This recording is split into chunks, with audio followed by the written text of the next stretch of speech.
Magandang araw mga kaibigan. Bigyan natin ng reaction, opinion ngayon ang short speech ni Congressman Kiko Barsaga tungkol sa napabalita na ICC warrant of arrest laban kay Senator Bongo. So, nabigla ko dahil may binanggit pa nitong batang kongresista na iba pang aarestuhin. Bongo, Villanueva, and dito ako na siya. Naisama si Senator Marcoleta. Plano daw na aarestuhin. So yan ang pag-usapan natin yan. Ito, pakinggan natin ang speech. My fellow citizens, President Marcos plans to arrest all of his political opponents.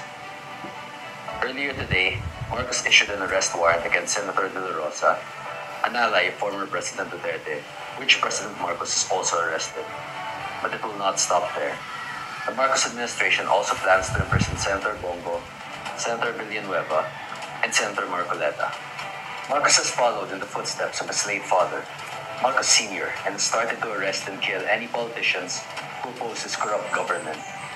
There is only one solution left, and that is for people power, for our citizens to march towards the gates of Malacanang and remove the source of corruption that steals and destroys our beloved country.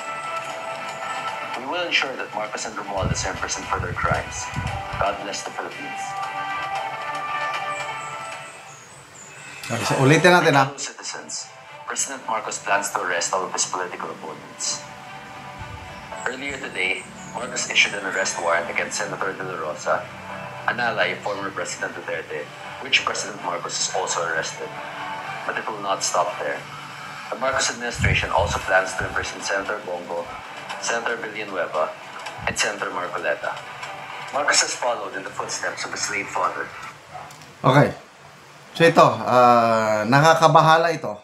I don't know kung anong basihan ni Congressman Marcoleta nakapayag siya ng ganito.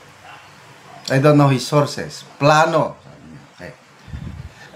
But ito yung medyo nakakabahala para sa akin. Opinion ko lang ito. May mga post na nababasa ko ngayon, sinasabi na mga ka-BBM, mga loyalista daw, let's extend the term of President Marcos Jr. from 2028 to 2031. So, I don't know sino yung nag-post. Nakalimutan ko na yung page. Kaya lang, ano ba ito? Is history repeating itself? Kasi ang Marcos Sr. Dapat 2 term lang. Yun ang constitution natin noon. Nanalo siya 1965 hanggang 1969. Nag-re-elect, nanalo. So matatapos ang termino niya na 1972. After that, dapat another president na. Dineclare niya ng martial law. Kaya tuloy-tuloy siya hanggang 1986. So,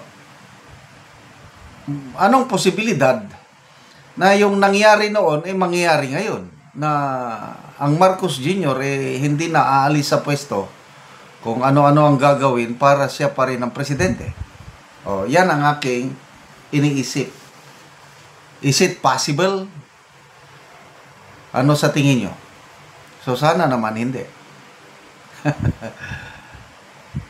Kasi kung election lang ang pag-usapan, wala silang malakas na kandidato na ilalaban kay VP Sara. Halos lahat ng political analyst, Professor Ronald Llamas, Professor Ranjit Rey, they're one in saying na it's very hard to beat VP Inday Sara sa 2028. So ang panawagan o ang option lang is for the anti-Duterte forces to unite. Marcos, Camp, kakamping, dati magkalaban yan. Mortal na kalaban yan eh. Mga Dilawan at Marcos. O ngayon, Kung gusto nilang hindi manalo ang isang Sara Duterte, kailangan nilang mag-unite. So, isama mo na dyan ang makakaliwa.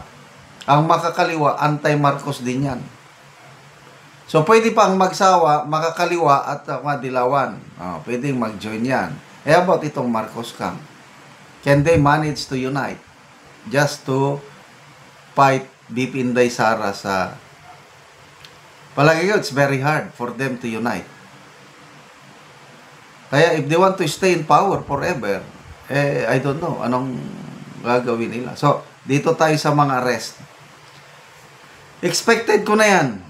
Yung Senator Bato, Senator Bongo, expected ko na yan. Na talagang matagal nang i-float yung idea na ma-issuean sila ng warrant of arrest. And I believe, opinion ko lang ito, darating ang panahon, lalabas ang warrant of arrest nitong dalawa. So, I don't know kung this year ba o next year. Huwag na tayong mabigla pag may lalabas na warrant of arrest from ICC. Ang nabigla lang ako dahil isinama si Senator Joel Villanueva at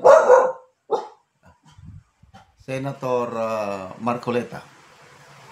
Senator Villanueva, dilawan niya nung una. Hindi naman pro Duterte true and true yan. Nung nanalong senador yan, kasama siya sa ticket ng mga dilawan. So bakit ngayon isinasama, pinag-initan si Senator Villanueva? Then, the worst ngayon, ito, bakit isasama nila pag-initan si Senator Marcoleta? Nang dahil ba sa papel niya sa Blue Ribbon Committee nung siya pa'y chairman? Nang dahil ba yan kay Master Sergeant Gotesa na nagpasabog? Inilink niya si Saldico at Martin Romualdez. At parang may connection na papunta sa Agudo Street ba yun? Yung malapit sa Malacanang. So bakit nyo isama naman si Senator Marcoleta? Maghunos dili kayo. Hindi, the Iglesia ni Cristo will not take this sitting down na arestuhin or ipitin ang isang member nila na wala namang ginagawa kundi tumbukin lang ang mastermind sa nakawan sa flood control project. Bakit pag-initan ninyo si Senator Marcoleta? Salamat mga kaibigan sa inyong pagsubaybay sa ating channel. Nakakatulong kayo ng malaki sa tribong Talanding ng Bukidnon dahil ang income natin sa channel na ito, pantulong po sa tribo. Namimigay tayo ngayon ng libreng yero at pako para makapagpatayo itong tribo ng mas maayos na tahanan. Panoorin nyo ang video na ito. Karon mo na niyang matagaan og yero. Si Kuya, mag-atop na siya.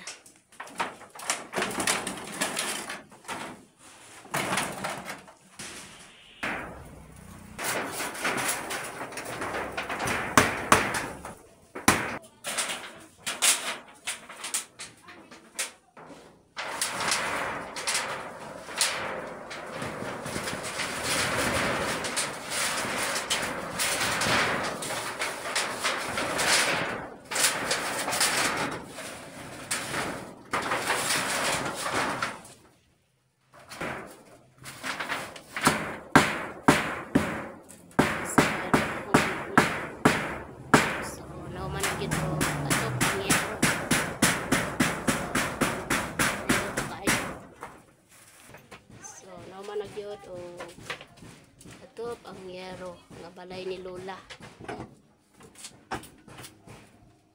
Nga naka-atop na gyud ang akong mama. Salamat sponsor og sin. Dadan kayong salamat kay naka-atop na gyud. Oh, so nahuman ang balay ni Lola. Nahuman na gyud ang balay sa akong mama gyud.